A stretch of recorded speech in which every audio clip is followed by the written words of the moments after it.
रामाधीशम्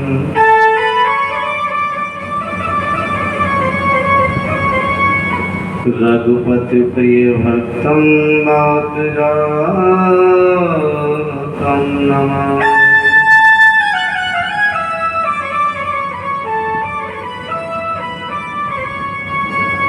राधा तू मेरी श्यामणी मैं राधे तेरो दास।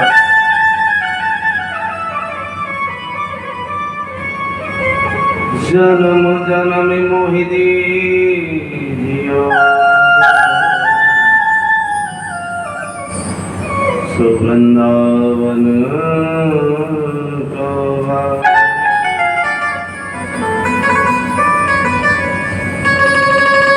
राधे मेरी मात है पिता मेरे घनश्याम। इन दोनों के चरणों में मेरा बारंबार प्रणाम।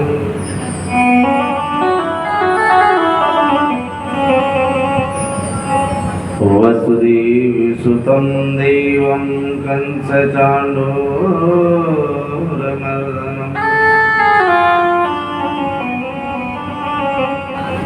देवकी परमानंदम्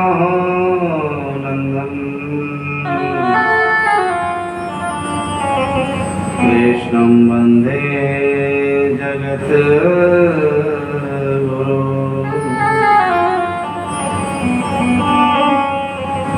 सच्चिदानन्दरूपाय विश्वोत्पत्त्यादिहेतवे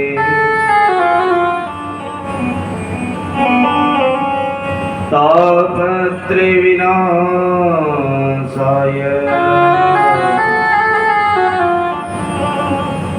श्रीकृष्णाय वयं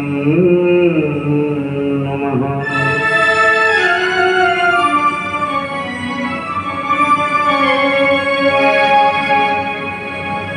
अखिल अखिलेश्वर ब्रह्मांड नायक है पर ब्रह्म परमात्मा के चरणों में नमन करते हुए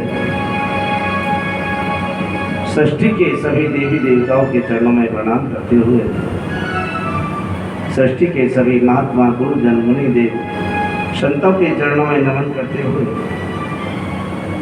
जहाँ तक भी हमारी आवाज जा रही हो सभी भक्तों को एवं पांडाल में विराजमान सभी माता शक्ति माता बहने भक्तगण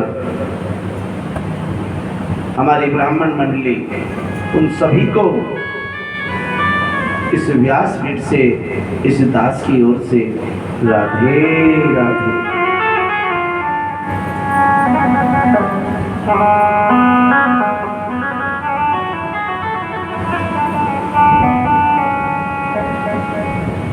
आइए सर्वप्रथम भागवत कथा के अंदर बड़ा आनंद आ रहा है। आज चतुर्थ दिवसीय कथा में प्रवेश करने से पहले अपनी मन और वाणी को पवित्र करते हुए राधे रानी के चरणों में ध्यान लगाते हुए चलेंगे।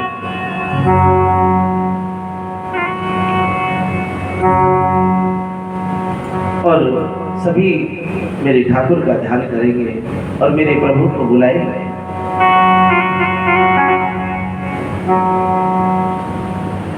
करते हैं बैठे हम इंतजार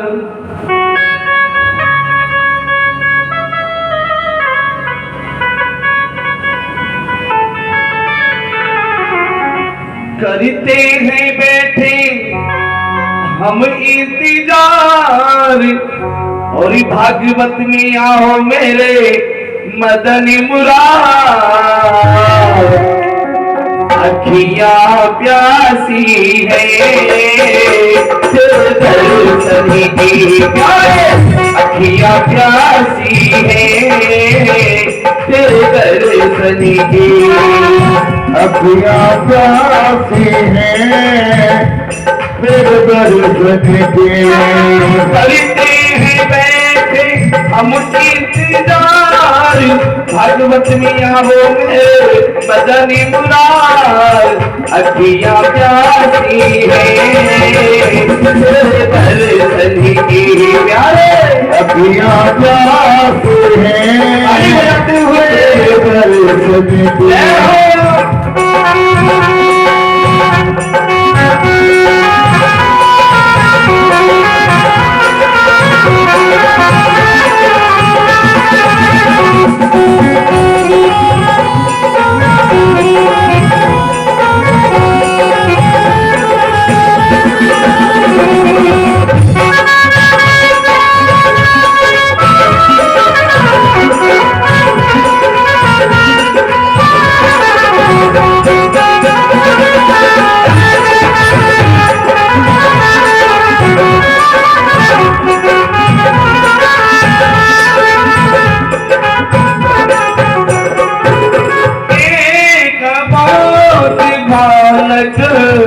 मोह माया में कैसे पड़ा है और मोह माया में कैसे पड़ा है मोह माया में कैसे पड़ा है।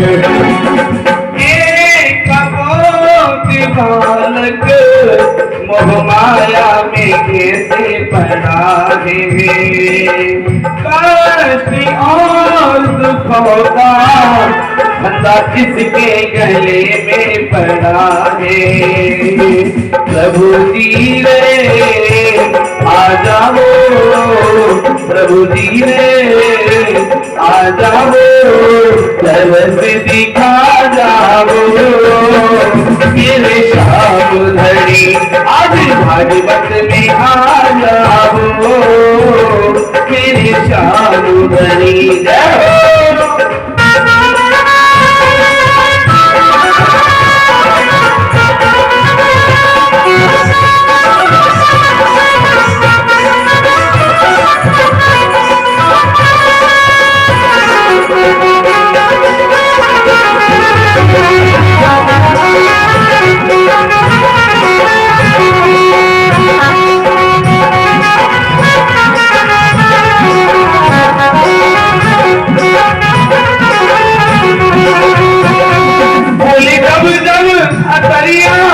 लागा मेरा मनवा तो राम से लागा तो मेरा मनवा तो राम से लागा मेरा मनवा तो राम से लागा। बोले जब जब खटरिया पे कागा मेरा मनवा तो राम से लागा मेरा मनवा तो राम से लागा मेरा मनवा तो राम से लागा। अब टूटे न प्रेम का धागा मेरा मनवा तो सत्संग में लागा मेरा मनवा तो सत्संग में लागा मेरा मनवा तो सत्संग में लागा। आ जाओ आ जाओ आप जमा जाओ मेरी शाम धड़ी आज सत्संग में आ जाओ मेरे शाम धड़ी सत्संग में आ जाओ मेरे शाम धड़ी करते हैं बैठे हम भगवत लीलाओं मेरे मदनी मुराद अखिया प्यासी है तेरे दर्शन की प्यारे अखियां प्यासी हैं तेरे दर्शन की।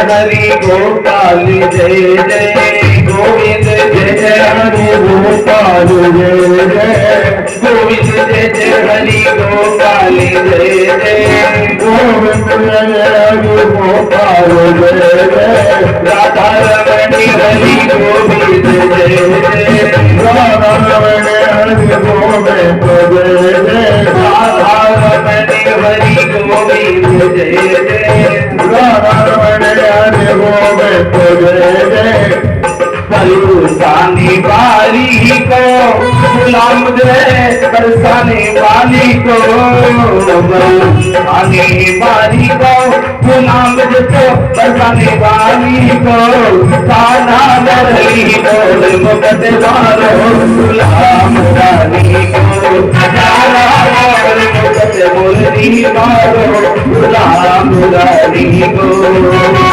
बरसाने वाली को रसवानी दुलारी को वारी को दुलारी को काना गुलाम बरसानी वाली को काना गुलाम बरसानी वाली को राधे राधे राधे राधे राधे राधे राधे राधे राधे राधे राधे राधे राधे राधे राधे राधे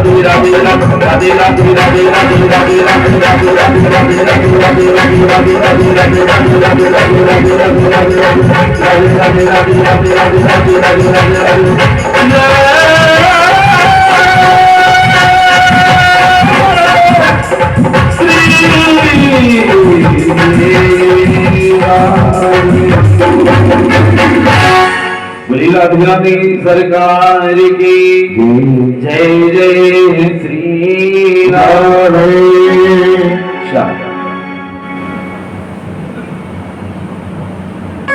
आइए, बहुत ही ध्यान से सभी भक्त कथा सुन रहे हैं, बड़ा ही आनंद आ रहा है, लेकिन हमारे भक्त भोजन ज्यादा कर लेते हैं इसलिए भूल जाते हैं। अब हमें सभी भक्त बताएंगे कि कल की कथा को हमने कहाँ विराम दिया।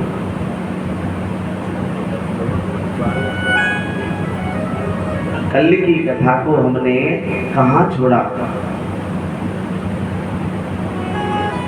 आपस में बातें कर रही है, मैया जो कर रही है माया आंटी के घर।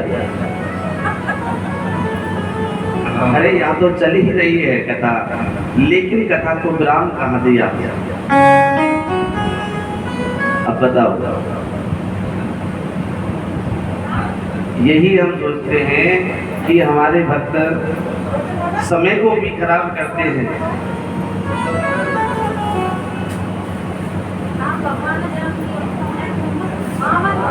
ये बात जोरदार ताली से स्वागत करें। ऐसे श्रोता होने चाहिए, क्योंकि कल वामन भगवान ने माता अदिति के गर्भ से जन्म लिया। जब वामन भगवान का अवतार हुआ, सभी देवता पुष्प वर्षा कर रहे हैं, फूल बरसा रहे हैं वामन भगवान के ऊपर। सभी देवता भगवान को भेंट दे रहे हैं, जैसे कि आप सबने दिया। कल आपने छाता, कमंडल, चरण कड़ामू, किसी ने माला गुप्ती, किसी ने दक्षिणा। आज देवता भी कोई दंड दे रहा है। दंड का मतलब लाठी, डंडा, बेंत।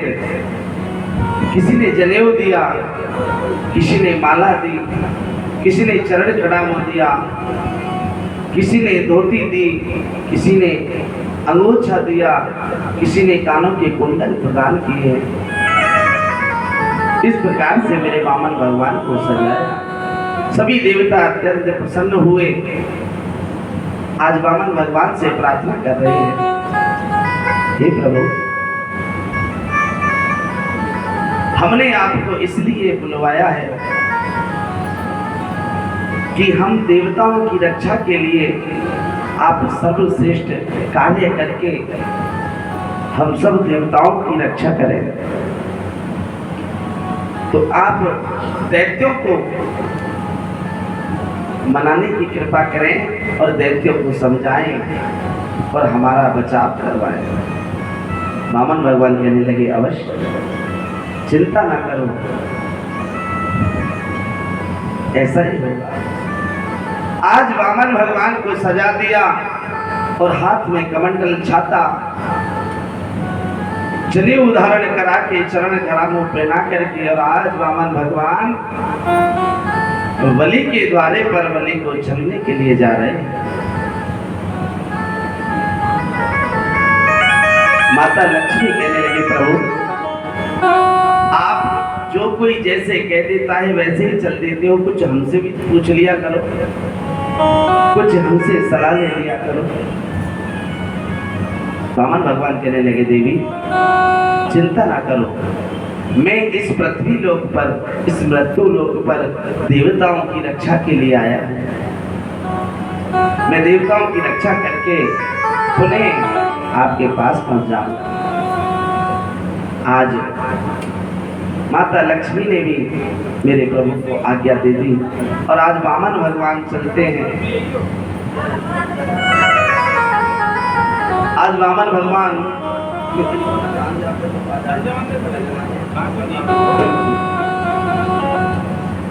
भगवान चल दिए और बलि के द्वारे पर पहुंच गए।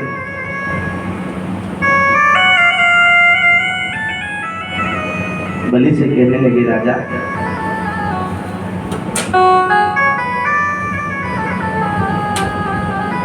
हमने आपका बड़ा नाम सुना है कि आप दानियों में सर्वश्रेष्ठ हो। आज महाराज बलि ने हाथ जोड़ करके ब्राह्मण देव की वाणी पर ध्यान दिया और ब्राह्मण देव का स्वागत करके आसन पर बिठाया। महाराज बलि कहने लगे प्रभु बताओ आप कैसे आए, क्या चाहिए? वामन भगवान कहने लगे राजा, हम ब्राह्मण बालक हैं, हमें क्या चाहिए? पेट पालने के लिए थोड़ा सा अन्न और दक्षिणा में खुश हो जाते हैं। बलि कहने लगे प्रभु मैं बहुत बड़ा बड़ा दान करता हूँ, इसलिए छोटा मोटा दान तो मेरे से मत मांगना, मांगना है तो बड़ा ही दान मांगना। वामन भगवान कहने लगे हे राजा बलि, हमें तो केवल 3 पग भूमि का दान चाहिए, जिसमें बैठ के हम अपना वजन ध्यान कर सकें। महाराज बलि हंसे, कहने लगे वास्तव में रहे वामन के वामन ही, आप पर दान मांगना भी नहीं आया। अरे कम से कम इतना तो मांगो जिसमें आपका ग्रस्त पल सके। इतनी जमीन मांगते कि कम से कम एक प्लॉट जिसमें बच्चे रह सके। वामन भगवान कहने लगे भैया बलि हमारे पास कोई बच्चा नहीं है, कोई बीवी नहीं है। राजा बलि कहने लगे चिंता क्यों करते हो, कोई सुंदर सी कन्या देख के ब्राह्मण की आपकी फेरी डलवा देंगे, फिर तो आप मांग लोगे। वामन भगवान कहने लगे नहीं, हमने सुना है राजा ग्रस्त जब हो जाता है तो बड़ा दुख होता है, आदमी जाल में फंस जाता है। महाराज बलि से वामन भगवान कहने लगे राजा बलि तुम मेरी शादी करवा दोगे, मेरी पत्नी आएगी, उसके बाद बच्चे भी होंगे, उसके बाद में कोई भी बच्चा मरेगा तो भैया उनके लिए रोएगा कौन? दैत्यराज बलि कहने लगे प्रभु आपको ही रोना पड़ेगा और कौन रोएगा? जब बच्चे तुम्हारे, बीवी तुम्हारी, हम तो आएंगे नहीं रोने के लिए। बलि राजा से वामन भगवान कहने लगे कि बलि हमको ऐसा कृत्य नहीं करना, ऐसा काम नहीं करना जिस कार्य में हमको रोना पड़े। हम ऐसा कोई कार्य नहीं करेंगे जिस कार्य करने पर हमको रोना पड़े। हम तो संतुष्ट ब्राह्मण हैं, हमें शांति से भजन के लिए 3 पग भूमि चाहिए। दैत्यराज बलि कहने लगे, प्रभु ये सब जमीन आपकी है, कहीं से भी माप लो। वामन भगवान कहने लगे, दैत्यराज बलि हमने बताया कि हम ब्राह्मण के बालक हैं, बिना संकल्प के हम कोई दान नहीं लेते। बलि कहने लगा, महाराज क्या 3 पग भूमि का संकल्प करवाओगे, वैसे ही ले लो। लेकिन वामन भगवान ने बलि राजा को संकल्प के लिए आतुर कर दिया। वामन भगवान ने बलि राजा के हाथ में पुष्प रखे और जब संकल्प के लिए जल की आवश्यकता होती है, जैसे हमारे पंडित जी कराते हैं, पुष्प, चावल, दक्षिणा और जल डाल के, बिना जल के संकल्प अधूरा होता है। जल के लिए बलि को कहा कि बलि जल लाओ। बलि गंगा सागर उठा करके लाए। बलि के गुरु शुक्राचार्य, वो दैत्यों के ही गुरु थे। शुक्राचार्य जी कहने लगे, मेरा चेला लुट रहा है और मैं तमाशा देख रहा हूँ। गुरु का ये कर्तव्य होता है कि चेले की रक्षा करना, लेकिन गुरु का ये कर्तव्य नहीं है कि दान करते हुए चेले को रोके। आज दैत्य गुरु शुक्राचार्य ने कहा कि मैं मेरे चेले को लुटने नहीं दूंगा, इसलिए उस गंगा सागर की टूटी में एक मेढक का रूप धारण करके बैठ गए। जब राजा बलि संकल्प के लिए गंगा सागर को झुकाए, वैसे ही शरीर को फुलाने शुक्राचार्य, तो मेढक बन के शरीर फुला देता, पानी नहीं निकलता। आज बार बार प्रयत्न करने पर जल की एक बूंद नहीं आई। वामन भगवान कहने लगे, दैत्यराज मुझे ऐसा मालूम पड़ता है इस गंगा सागर की टूटी में काई लग गई है, ये बंद हो गई है, इसलिए मेरे आसन से एक कुसा का तिनका लाओ। आसन से कुसा निकाली और जब गंगा सागर की टोटी में डाली तो दैत्य गुरु शुक्राचार्य की एक आंख, गोविंदाय नमो नमः, एक आंख फूट गई। और जब आंख फूट गई तो बाहर निकल के हाय हाय करते हुए दौड़ते हुए नजर आए, रक्त बह रहा है। आज बलि के हाथ पर संकल्प करवाया वामन भगवान ने और इतना विराट रूप धारण किया,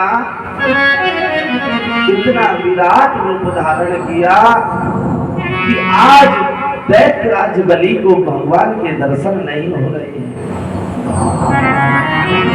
तीनों लोगों को एक पग में नाप लिया